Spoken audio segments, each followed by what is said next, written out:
Hello, this is Tony Heller from RealClimateScience.com, setting the record straight about the United Nations. The New York Times ran this article on November 25, 1969. A sterility drug in food is hinted. Biologist stresses need to curb population growth.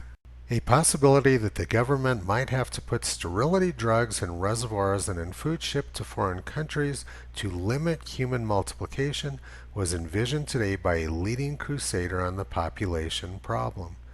The crusader, Dr. Paul Ehrlich of Stanford University, among a number of commentators who called attention to the population crisis as the United States Commission for UNESCO opened its 13th National Conference here today. UNESCO is the United Nations educational, scientific, and cultural organization. So 50 years ago, the United Nations, the New York Times, and academia were openly discussing the possibility of poisoning people's food and water. They quite openly said that the government might have to poison people. And here's a story from the Los Angeles Times from 1967. It's already too late for the world to avoid a long period of famine, a Stanford University biologist said Thursday. Paul Ehrlich said the time of famines is upon us and will be at its worst and most disastrous by 1975. He said the population of the United States is already too big, that birth control may have to be accomplished by making it involuntary and by putting sterilizing agents into staple foods and drinking water. So in the previous New York Times article, they were discussing having the government poison the food and water supply of foreign countries. But in this article, they're talking about doing it to the United States as well. Now let's fast forward to November 1991 in the UNESCO Courier. Once again, UNESCO is the United Nations educational, scientific, and cultural organization. They quoted Jacques Cousteau saying, "World population must be stabilized, and to do that we must eliminate 350,000 people every day." And right above that they said, "What should we do to eliminate suffering and disease? It's a wonderful idea, but perhaps not altogether a beneficial one in the long run. If we try to implement it, we may jeopardize the future of our species."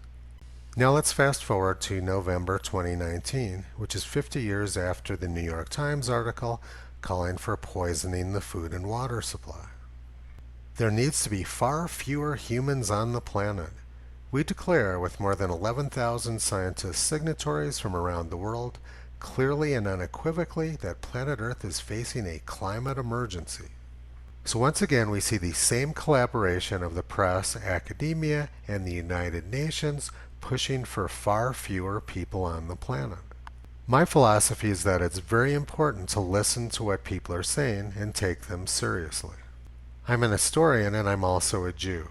From looking through newspapers from the 1930s, I'm very aware of the fact that the German National Socialist Party was very open about their plans to eliminate Jews from Germany. But the vast majority of Jews and everybody else chose to ignore what the German National Socialist Party was saying. It was too painful for people to think about or too inconvenient, so they ignored it, and as a result, millions of Jews died at the hands of the German National Socialists. Now let's consider the current situation. These people are quite serious about reducing the Earth's population, and it would be a very good idea to pay attention to what they're saying. Those who fail to learn the lessons of history are doomed to repeat them. Visit Toto on the web at realclimatescience.com. He's been pulling back the curtain on junk science and propaganda for a long time.